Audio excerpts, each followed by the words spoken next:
Welcome to the Cypher Podcast, and welcome to After Hours on this show about the Patterson-Gimlin film, better known as Bigfoot or Sasquatch if you prefer. And, well, we have some woo for you tonight. We left a lot of the really out there data for the After Hours so that we could just focus specifically on the life form and the creature itself to the best of our ability. But there was so much other information we got that we felt it was better to just put that in the after hours so we could talk about it at length for as long as was necessary, so we didn't need to kind of cram it into all the other information about what was the film, about what was the creature. So that's what we're going to do tonight.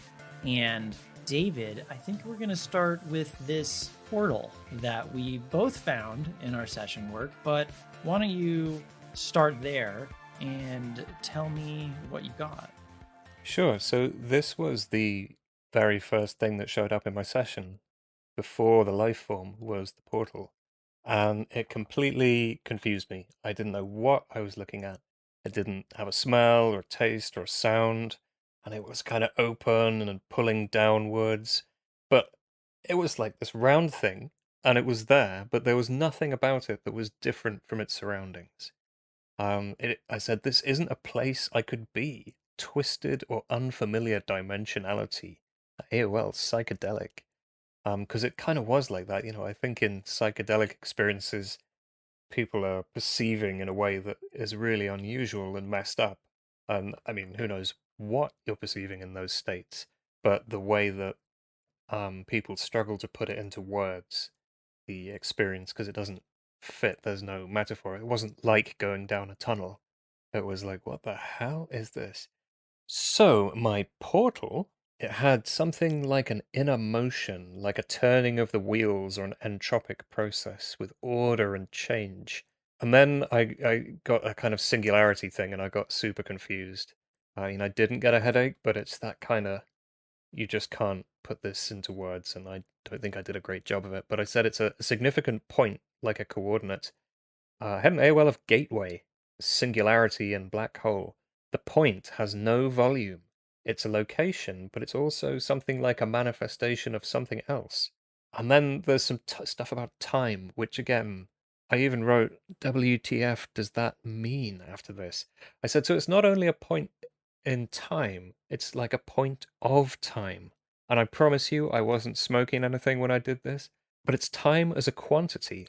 Like, how you can have a quantity of matter, this is a quantity of time. And then I was like, well, that's enough of that. Let's look at this life form before I go off the deep end. So, yeah, I found this very confusing. I think I just want to remind the listeners that the viewers are blind when they're going into this. And so sometimes when they hit onto the target, they're very disoriented about what they're seeing. And it takes some time and even multiple sessions to really unpack all of the data that we get. So in this case, David was entering into this target. He had no idea we were looking at the Patterson-Gimlin film. So keep that in mind as you hear some of these encounters because they get pretty interesting. Yeah, my session data also happened to be blind. And it's funny that you mentioned that you started with getting this portal like tunnel thing first that was very strange and weird and kind of psychedelic.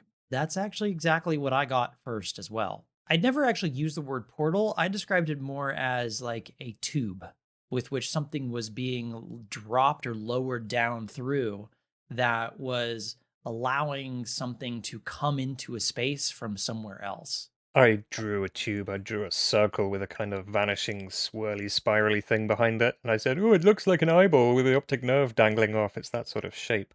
And I also had a downward pull, but it felt like gravity. It was a kind of drawing downwards.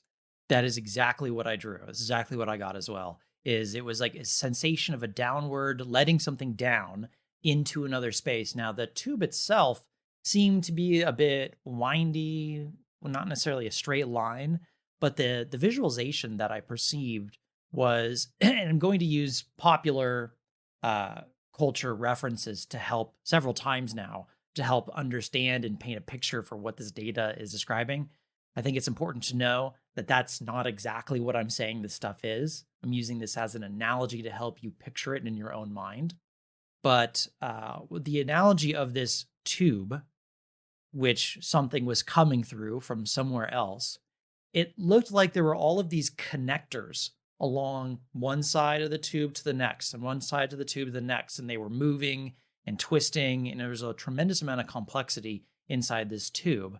And the visualization, or the analogy I used, it's like from the movie, one of the later Matrix movies, The City Zion, except extrapolate that out way longer, where in that city, they have this kind of drilled out tube down into the ground, and they have the city with walkways going across from one end of the tube to the other, all moving around, and it goes deeper and deeper and deeper into the Earth's core.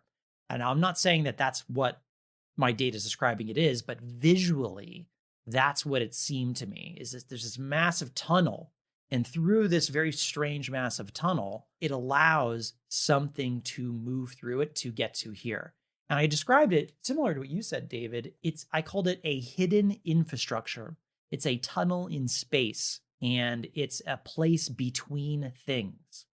And then I got some more strange physics going on with it, where I said there's a pressurization or a vacuum of some kind that allows it to act as a gateway through a medium, an unknown medium. And so that's just an unknown material. I then use the analogy of it's like someone or something is being lowered down through this opening to traverse a great distance of space and time. They're on something like an excavation or a research journey, which maybe we'll go into a little bit further as far as purposes. But yeah, there's a portal. And even when I got my lifeform data, when I first saw the lifeform, I saw this lifeform coming out or being right on the precipice of this tunnel. And they could just very easily kind of go right back into it if they wanted to, but they're operating at the site, like right on the event horizon of this portal or tunnel or whatever this thing is that allows them to be here, which I suppose if they can just vanish into thin air, maybe that's where they're going. They're going right back up into that space. This is something we see with the whole phenomenon, including UAPs and all the strange people see, is this, for want of a better word, the transdimensional nature of it, that it just doesn't seem to be a nuts and bolts phenomenon. And if you try and understand it as such, it just makes even less sense.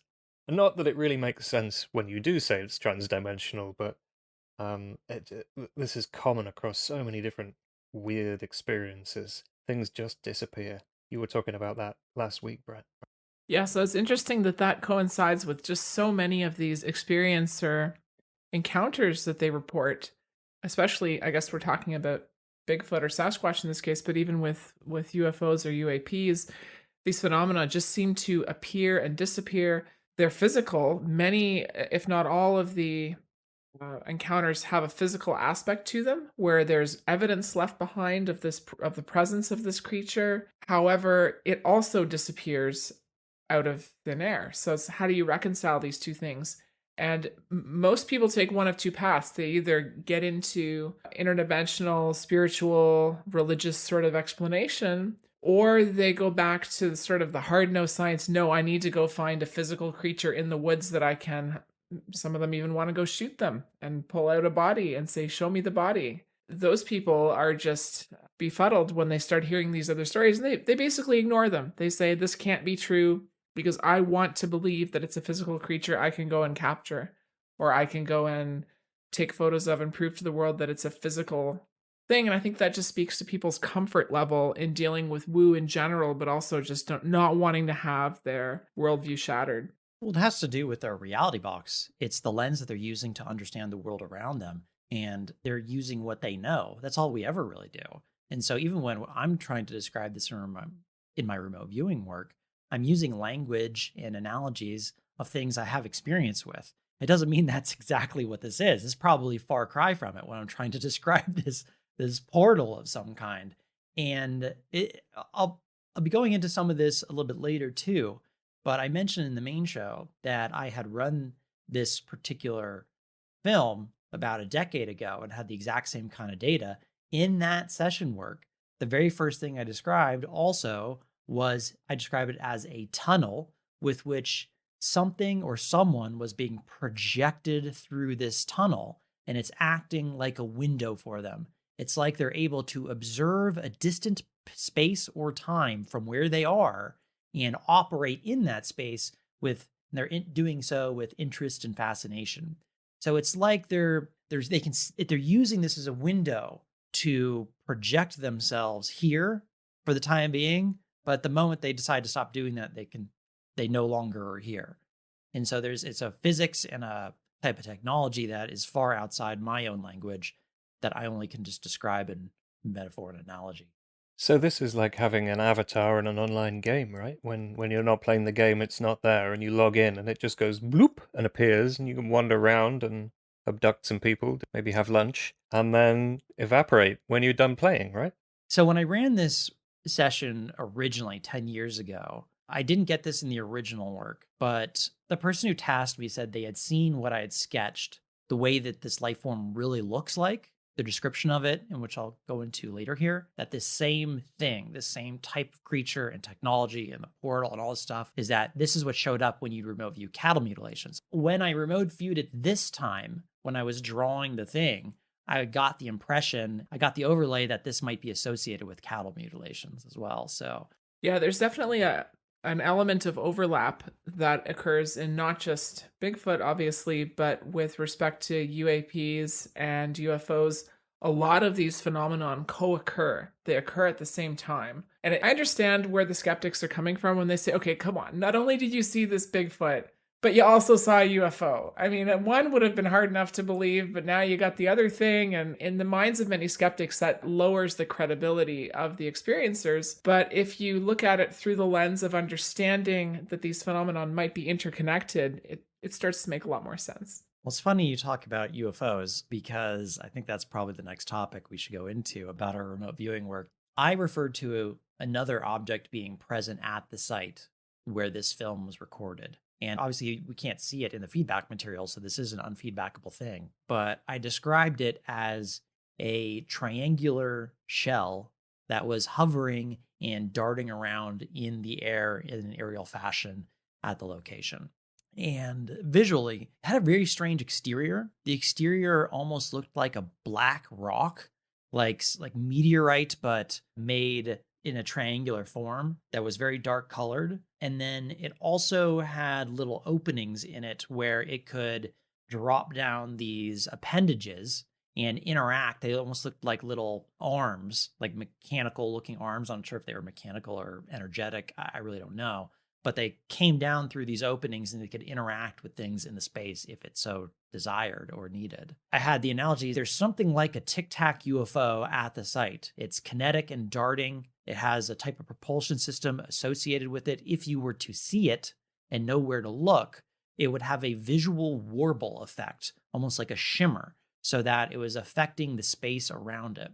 This is a mechanical thing that's automated and is somewhat dumb, kind of like an artificial intelligence that's in a Tesla car that would take you to the marketplace if you asked it to put in the directions.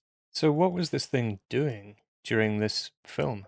So I think that's a really good question. Unfortunately, I don't have any specific tasking on that. So all I can really do is speculate. But in this work, as well as the work that I did beforehand, I also got a triangular shaped machine that was precise. It was very complex. That's what I described it. And it's associated with the traveling. So I believe that this device is what aids the life form to be here and operate here. Kind of like, think about if you went to another location, a foreign, distant alien planet. Wouldn't it be really helpful for you if you had a really smart robot could make sure that you were staying safe, that it would inform you of any threats, and then when you wanted to go home, you would just say, okay, beam me up, Scotty, and it would do so? I have a feeling that that's kind of what this device is for.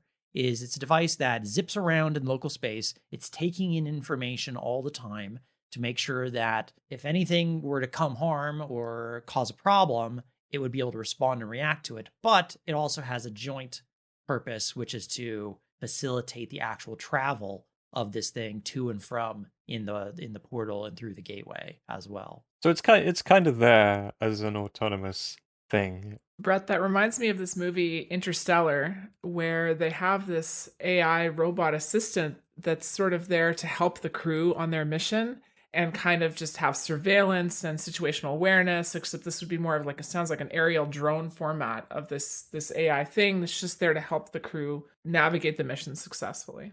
I'm also re-looking through my data right now. It has the ability to collect its own fuel. So there's a power source in it that moves it around, but from the local environment, wherever it's at, it has like this ability. It's got like solar panels. Now it's not actually a solar panel. It has the ability to collect power to facilitate what its operation, what its primary function is. Brett, do you get a sense of how big this was and what it might appear to the? If I know that none of the people at this particular location reported seeing it, but if we were to look at it, what would it seem like to us as an observer? Can you describe that a little bit, or did you get any insight, or maybe even speculate? So I'm of two minds about this. I didn't get exact data describing the size of it. Part of me suspects this is actually something that's not that large. That's kind of tiny, that maybe zips around. But then there's also another part of me that, due to the analogies I was using, the size of it being a fairly large craft may also be appropriate. It may be somewhere in the middle, but it does appear to have elements associated with it, that these arms can kind of come down, and they're kind of like long tendril arms that can come down from the craft and operate with things. These are tools. The thing itself is a tool. That's what it is. It has functions and purposes and applications, multiple. It's a very complex thing. My speculation is that I think it's probably bigger than your frisbee, but maybe no larger than a bus, something like that. So we've both previously done topical search Sasquatch as a blind remote viewing target. And both of us described a life form that looked kind of like a sea creature. I think you drew something like a jellyfish, and I was like, sea urchin, I think I said. But it was that kind of round, symmetrical, tentacly things. So maybe these arms dropping down, perhaps the mysterious interdimensional tentacle monster, the flying spaghetti monster that is behind Bigfoot, has created this craft in its own image. You know, if you think of ROVs that humans use underwater, they've got two arms with grabbers on the end. We build it in our own image, right? So maybe this thing's like, well, there's no point in me going there if I haven't got my tentacles. How am I gonna do whatever you do with tentacles? I actually had never thought about that, and I think that's a great postulate, because exactly this is what we do. If we're going to make a robot, what do we optimally do? We make a robot that looks like us. When I sketch the actual life form that is controlling the creature at the site, which would be the Bigfoot looking human ape, it's not another bipedal life form. What I describe is something that looks like a jellyfish. It has a big dome and a bunch of legs that are coming out the bottom as appendages to interact with things. As far as the shell or the craft that is there at the site, I think it's good postulate to say that this might be a representation of what the creature actually looks like. Just like when we create a robot, it would look like a human. But when the analogies I was using when I was describing the true nature, the true appearance of the life form that was interacting with this avatar at the site, it was like Cthulhu. It was something that was like a squid monster. It was the weirdest thing. And I'll be honest, I was having my own aesthetic impact of this, of being horrified by it, just like appalled, disgusted, horrified. This thing was not pretty to me. My eyes looking at this would go, holy moly, that is terrifying to look at if I were to see it with my own two eyes. Again, that's just my own personal aesthetic impact. But I used the analogy of almost like a Medusa type thing too, just like a tremendous amount of appendages that are just moving around like a bunch of snakes on a head is another visualization that you might see of what this thing would actually look like if you could see it. Well, I think it's a dangerous thing to do to take a discussion on the internet about tentacles too far. So, I want to change the topic a little bit and talk about what is its purpose? What's its function? Why is the flying spaghetti monster sending a UFO through a portal to manifest a semi-holographic Bigfoot biped? Why go to all that effort? You know, when we explore under the sea with our robots, that's a hugely expensive and difficult undertaking. It's a pain in the ass, so you've got to have a good reason to do it. Did you get anything in either of your sessions, Brett, that suggests why? I did. So it seems to be multi-purpose reason, but there are two key overarching ideas associated with why it's coming through, interacting through this window here in this manner. First of all, it can't necessarily be here in the way that it understands its own reality. So it needs these proxies to operate here. And the Bigfoot or Sasquatch and the device, those are proxies for it. They're like extensions of itself operating here. What it's doing is, first, it seems to be fun as a part of it. It's like it's an expedition to have a good time and saying, well, this is interesting. What's over there? Let's go take a look. And that's not too foreign to us as humans. We do this all the time. Humans climb mountains just to see what it's like at the top of a mountain. We go to the bottom of the ocean just to see what type of creatures are there. It seems like this is an expedition, an exploratory expedition type of event that this creature is by proxy experiencing.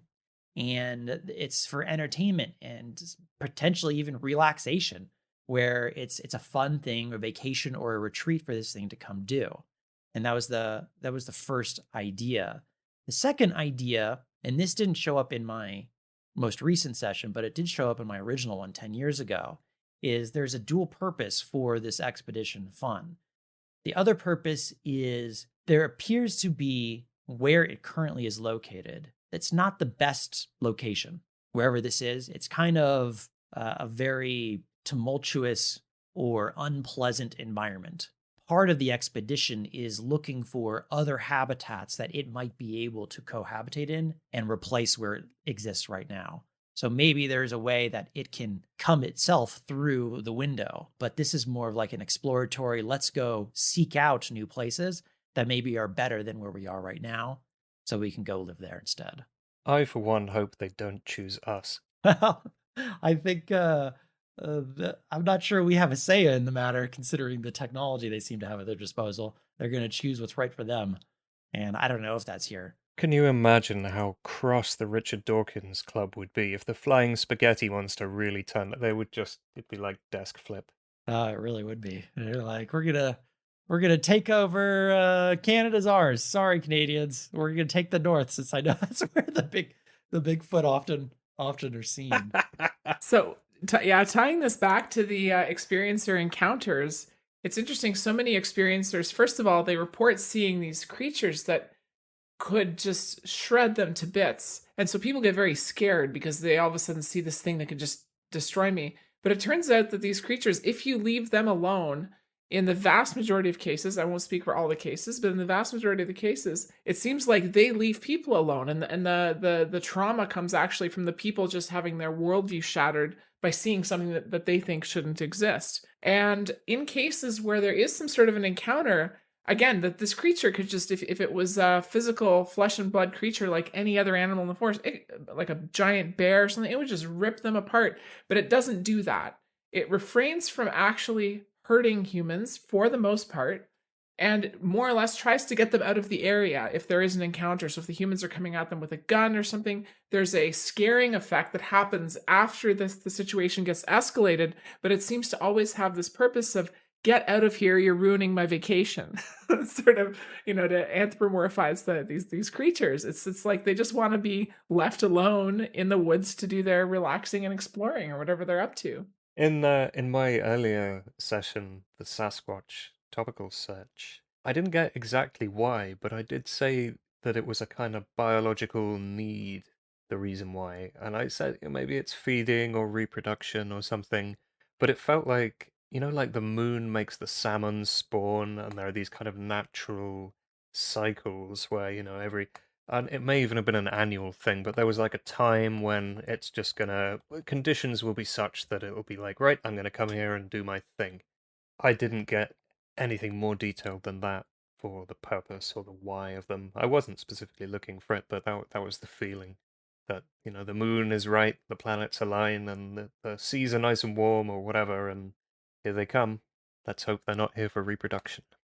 Yeah, there's definitely some eyewitnesses that report most people's annoyances with these creatures are mostly their own fear of the creature because it's an unknown thing, but it's maybe stealing chickens for food, or it's throwing pebbles at them, or even in some cases having almost like childlike behavior, like playing hide and go seek, or making noises in trees, and then people will knock the trees. They're called wood knocks, and just these creatures will reply back. So there's a playful element to them that some people actually think these creatures are friendly. They'll put out apples and the creatures will take an apple and so on. So there is an interaction.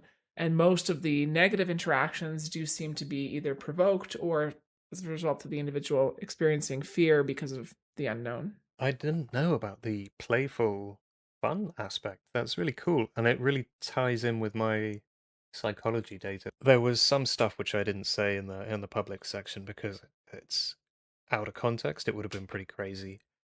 So I did a remote viewing tool called a consciousness map, which comes from, appropriately enough, transdimensional systems remote viewing. And this looks at the conscious condition, conscious thoughts, subconscious condition, and subconscious thoughts. So in like conscious thoughts, you're going to get the words that are about to come out of somebody's mouth. And the subconscious, we know what that is. It's not what the person is not aware of, but is lurking. So you might, you'll get stuff which is relevant to the tasking. It's not just a fire hose of stuff you would rather they told you their therapist instead of you, but it is a really interesting way to break up the data. So I'll run through quickly and summarize the stuff that I got because I think it paints a coherent picture of, and I'm talking about the Bigfoot, the avatar, the creature here, because earlier I was saying like, oh, it's not a dumb avatar, it's capable of walking and picking its nose, and I think this is consistent with it. This is such an unconflicted being. Brett and I both had AOLs of like a religious figure or something. This is not like a human. Or if this was a human, they would be really unusual. Their conscious condition, they're in a flow state, relaxed concentration, not too easy, not too hard. They accept their work. It's not something they resent doing at all. Chop wood, carry water. They're concentrating on doing the right things, like they're following a procedure or ritual. They take getting it right seriously. They feel positive towards peoples and things in their environment, like wishing the best for them. They're happy for others' success, compassionate, which is cool. If I ever meet a Bigfoot in the forest, I'm going to feel much more relaxed about the encounter now. So into the subconscious, it's super straightforward. There's an agreement. It's very clear agreement. It's accepted by them. There is no conflict surrounding this, and this agreement is about them doing the bidding of another. When I was doing the physical profile, I said their speech is almost mechanical, and I don't know if Bigfoot talks, maybe this is an allegory, but it's like they're reading from a book, or these aren't their own words. There are actually reports and even recordings of Bigfoot's speech. It sounds a little bit like people report all sorts of foreign languages, but it sounds a little bit like samurais sort of arguing with each other, but in reverse. It's sort of very interesting. I encourage listeners to go look up Bigfoot sounds online if they haven't heard them, but they do actually have a speech. Wow, I'm gonna do that later. I've never. That's so cool. So, into the really interesting bit of the subconscious, you might remember I said when I very first made target contact with the life form, right early on, I said this is not a normal thing. They're missing a big part of their sense of identity. I was like, okay, that wasn't an appropriate point in the session to dig into that, so I just left it as, well, I don't know what that is. I never had that before. Right at the end of my session, looking into their subconscious mind, I found out what it is. So in the subconscious, there's usually like, I don't know, mummy daddy issues, fear of failure, there's all that boring stuff. Their subconscious, I've written childlike, in the present or very near future. Positive, pleasant, like looking forward to lunch. Simple and nice. It's like Winnie the Pooh. It's sing-songy, it's poetical, almost whimsical, joyful. Who knew Bigfoot was so nice? Beneath its gruff exterior, there is a poetical child. So, if I'm understanding what your data says, there's a dichotomy between the physical form of Bigfoot and the operator of that form, and that there is a childlike body that's like an animal type creature that's there that is kind of relegating its control and operations to a higher intelligence. Yeah, absolutely. And I think I didn't get that it was made for this purpose, but not knowing either way, it looks like it. And there is a little bit of data that I'll just get into now that suggests that. So after all this sing-songy Winnie the Pooh stuff, this is coming out one data point at a time, and the way you do this process is kind of, oh, what's going to come out next? More subconscious thoughts. Okay, so that was the majority of what I got for this investigation. So I probe, and there's just a big hole full of white light. There's nothing in it. And I have never seen that in anybody's subconscious. That's not right. That's not normal. What did I write? There's a white light in here, a big gap in the subconscious mind that's just full of light. In a normal person, this would be full of trauma and needs and shadow stuff and karmic stuff, but this person just doesn't have any of that. Their subconscious mind, and here's the suspicious bit, the smoking gun, is circumscribed, like it's been limited in its size or function. And then I just say, I've never encountered anything like this before. That's the end of my data. So I think there's an interesting postulate that we can take away from this data. This might help bridge the divide between those individuals out there who believe that Sasquatch or Bigfoot is a flesh and blood thing, and those out there that believe that this is more of a transcendental, spiritual, esoteric woo thing. What if the beings that are creating this opening, this window for them to peer into our reality, our Earth, here now, by means of seemingly very advanced technology and strange physics, what if what they're doing is they're the ones who actually created Bigfoot? But just like if you were going to go over to Europe from the United States, maybe you might have a car over in Europe so that when you got there, you could hop in your car, drive around, go see the sights, and then say, you know what, it's time to go home, but I'm going to leave my car here. But that car is something that has the intelligence of maybe a 3-year-old, like you're describing, David, and it'll be around when you're ready to come back and use it for yourself to go look at the sites. And now you need something left over when you're not there to take care of this 3-year-old type being to make sure it didn't get into too much trouble, but it could have its own experience, make sounds, knock on wood, stuff like that when you're not there. Is that what actually could be going on here? It's like a self-parking car that will come to you when you summon it, maybe. Because this thing was very, very happy to do its task. It had no problem with it at all. And, if I try to drive you around like a puppet and you speak my words and you move where I tell you as an individual, you'd resent that, right? This thing doesn't. And my data over and over again are like, it's just happy with this arrangement. It works for it. Why question it? Why worry about it? When the sun shines, make hay. Also, you wouldn't want your thing to go on a rampage, right? If you disconnected from your video game that you're in and then your character went off and griefed everybody and lost all your stuff and smashed everything up and got banned from the game and you came back like, what? I was right in the middle of something and you ruined it. I don't know what the flying spaghetti monsters rules of engagement are for coming here, but they do seem to want to keep themselves to themselves and not make a scene, right? So perhaps this is part of the system to ensure that it's not harmful. And maybe it can become disconnected by accident, right? What if your internet goes down right in the middle of a raid? Oh no! You don't want that thing to flip out and start tearing people's arms and legs off, right? So I don't know. That's my hot take.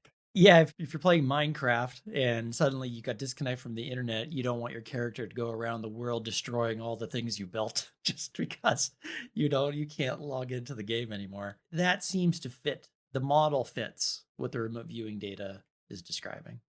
So I can bring some light to this issue from the respect of the various experiencer reports that we have, and that is, for the most part, it's absolutely the case that they're non-engaged. They'll only react. They won't sort of proactively seek out and destroy humans, thankfully. However, there are these really strange encounters where the creature seems playful, and then it almost has this moment where it almost has like a bipolar personality where it snaps into some other way of being all of a sudden. And they're reported to have very short tempers. So it's like they're playful, but they have short tempers. I'm speculating maybe that's when the non-physical, maybe the interdimensional being kind of takes over the controls and has a particular outcome it wants to sort of force into the situation, because people very much describe that this thing has multiple sort of states of being, and that would also square with this model.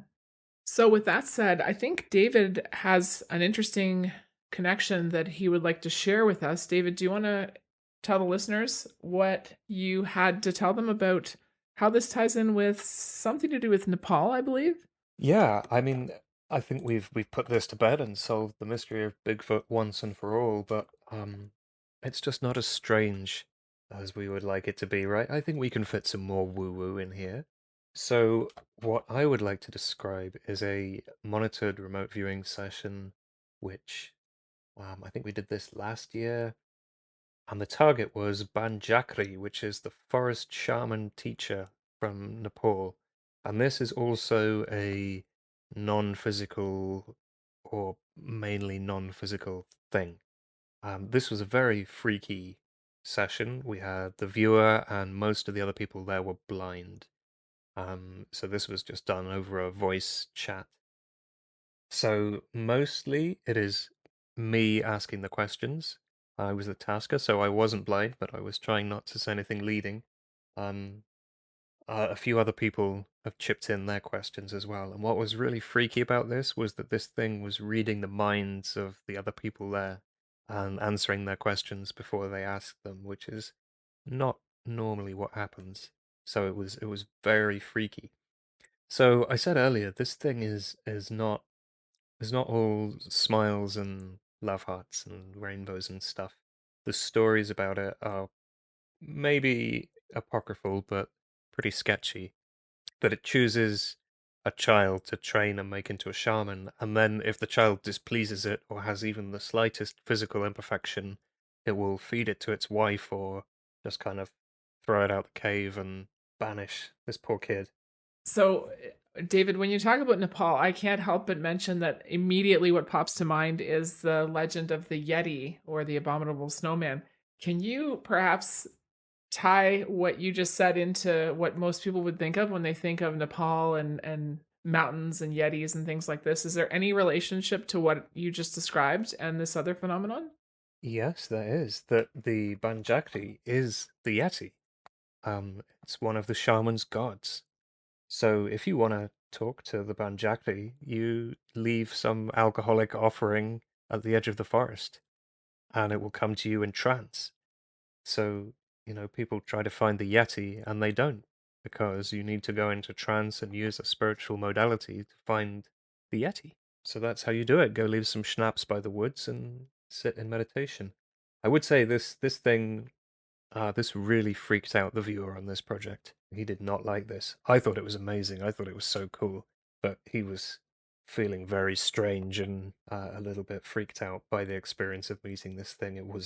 This wasn't really like remote viewing. This was more like some kind of magical operation in terms of how it played out. This thing had a sense of being here with us and having a discussion with us, which it was much more two-way than the process usually works. And the data from this session ties in with the idea of it being a non-physical being that kind of operates in the physical. So there was no hint of flying spaghetti monster, unfortunately, or fortunately. But the viewer said it was like that movie Ghost with, I think it's Whoopi Goldberg and Patrick Swayze, where there's the famous scene of throwing a pot. Happily, this being did clarify that one of its ground rules for teaching its shamanic initiates was that there was to be no sexy stuff. So it was a little bit different from the movie Ghost because there's no romance, but it's that kind of thing. It it leaps to the person when it needs them and acts through others and is kind of indirectly interactive with the world, which is kind of similar to what we're seeing with the spaghetti monster and its UFO interacting with the world through a physical avatar. Although I think this is potentially different, but it's super interesting that this is actually the spiritual shamanic explanation for Yeti, and it has so much in common with this weird Bigfoot phenomena elsewhere. So one of the things that comes to mind when we're talking about avatars, and I'm going to ask you to speculate a little bit on this, is why not why a Bigfoot avatar? If avatars are a thing that these creatures can create and drive, what would be the reason that we couldn't? And I know we don't have data on this, so I'm asking you to speculate. Would there be a reason that this creature couldn't also take on a different avatar that we may associate with a different cryptid? Say, for example, the popular Dogman at the moment, or even Loch Ness Monster? Is there a reason these beings couldn't take on different shapes? Well, in this session, I was asking questions like there's a legend that it eats a type of frog, and that the locals sometimes see this being when they're hunting for frogs. So I said, do you eat mufala? I apologize to anybody Nepalese. I'm probably pronouncing that terribly, but and this thing said, yeah, it's a pudding type of thing. And I thought the viewer isn't going to know what mufala is, so I'm not going to give them any clues. But I was asking these questions to try and chip away at what's the physical aspect. And the viewer said, no, he insists he is not physical, but he exists in this form like something like a cartoon character, which is really similar to the ideas we've got with our Bigfoot thing of a avatar.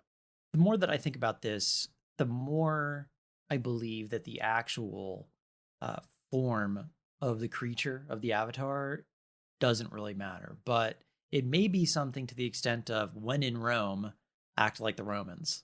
And what is something very similar to what walks around and operates and functions on planet Earth? Well, it's bipedal life forms are the highest form. So could this just be their version of it? And if they can choose, well, I want one that's really powerful and has really huge muscles and can has no threats in the environment. Like a Bigfoot versus a grizzly bear, strength and size wise, I imagine the Bigfoot's still going to win. So there's no natural threats. I would buy tickets to that. I'd buy tickets to that too. But I wonder if, though, depending on where in the world, and maybe if there's different groups or different factions of these beings that are coming here, they choose, just like we choose different cars, they choose different forms. Could this be why some people might see a dog man in one part of the world?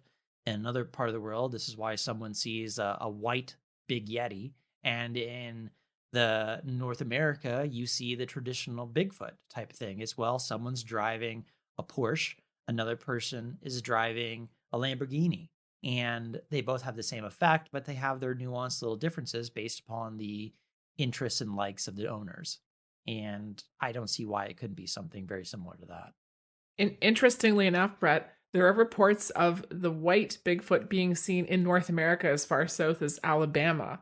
And so if you think about, okay, a creature would have to be adapted for its environment. How the heck is a white creature in the southern United States adapted to its environment? So there's certain elements here that just don't make sense if it's a biological, purely being that's going to just have survived through ice ages and all these things. Maybe that was one from Nepal that came over on cultural exchange and didn't bother changing its avatar. I like it. There you go. Maybe there was a miswiring of which avatar to go into. I don't know. Because we don't necessarily know the exact mechanics. We can only assume about how this works based on our remote viewing data, which is light and scant on some of the details. But is it manifesting the body and leaving it? It seems to be able to disappear it sometimes. And that was the interesting part about my work, is that in the film at that site, I described something like a death event occurring for that life form, where the creature itself was being taken out of existence. Just like they're the owners of the car, maybe they can also retire the car if they wanted to as well. Could it be that this was a particular avatar that was being retired for whatever reason, and they thought, you know what would be fun? They're doing this silly movie over there. Let's go cause a ruckus before we retire this avatar and disappear it into the ether, and it'll be a good laugh. Maybe it's something as simple as that. Maybe it's not some more complex thing than someone playing a joke. I'm not sure if you're aware of this or not, Brett, but there's actually reports of people saying that they saw Bigfoot cloaking, like almost like this movie, The Predator. They describe it like The Predator, and it's basically that Bigfoot cloaks. It's almost like you can see it like a shimmering outline that there's a being there in the woods. It sort of disturbs the environment around it, but it actually vanishes and cloaks. So it's really interesting that you mentioned the idea of it physically disappearing, still being there. So that ties directly into my work with the mechanical device, is that it has the ability, I just described this in the main show, where it's able to pop in and pop out. It warbles and shimmers in and out of reality. And that's just part of the machine. And so perhaps that's what it can also do for the the seemingly biological life form that is responsible for being around and monitoring and facilitating, is that it can do the exact same thing. It can make the Bigfoot disappear and reappear seemingly, but perhaps also one of the functions, I'm sure there's more functions than we got of what this device can do.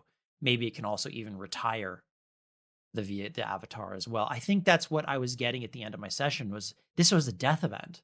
This was, we're done. The life form is done. And let's off to Valhalla you go. What if Patty wanted to go out with a bang? Patty knew that she was at the end of her avatar life, and it's like, let's go out with a bang. Let's be on TV, and then let's ride off into the sunset. That's what I would do. And put yourself in the position of you're an alien who's going to an alien planet. You have an avatar, and you're done there, and you're retired. You're no longer going to come back. Why not leave in style? And maybe that's what this was. I don't know. It's huge speculation, but it's a fun story.